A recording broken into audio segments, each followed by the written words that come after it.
Hi friends, today's video is going to be a shorter one, just going to be about PlayStation cases. This is probably what you're used to, CD case. When you think of PlayStation, you think of CD cases. You know, you see the PlayStation logo on the side. That's pretty standard, right?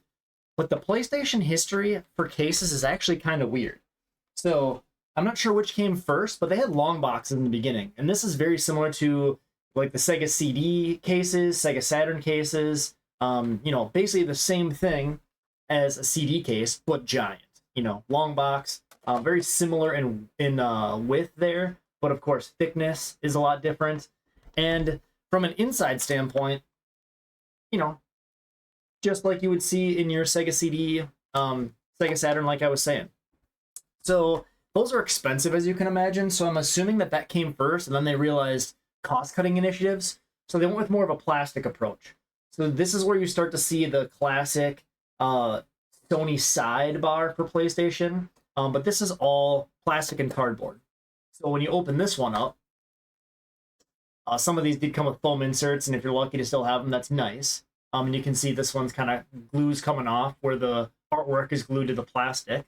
But essentially you've got an entire plastic insert, and then this is adhered to the front and the side and the back there. So I think that was a cost savings initiative. And then they took it one step further and tried to go with even more cardboard and less plastic. So this one doesn't have the same kind of hinge. You can see they're still kind of using the ridged artwork style there, but it's not actually ridged like the previous one was.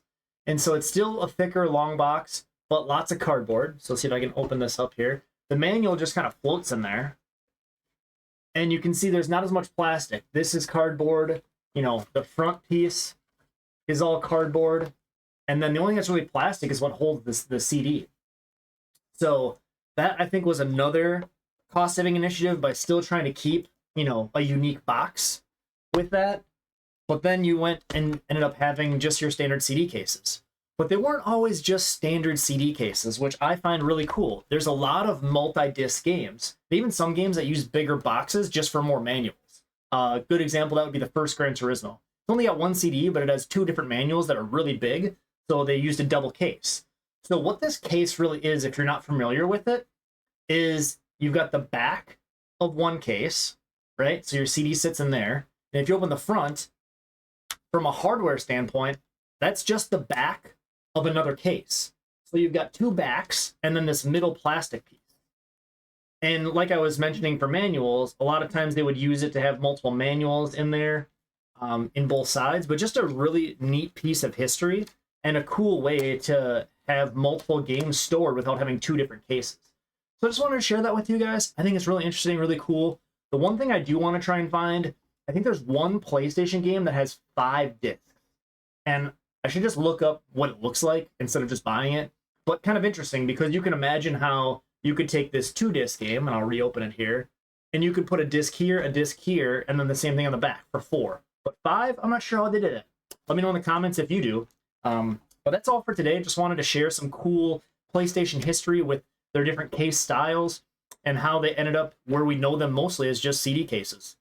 But make sure you check out my other videos, collection videos, me talking about other cool stuff, game room tours, a new one coming up because I'm switching game rooms. You may have noticed some changes in the background as I migrate to a new game room.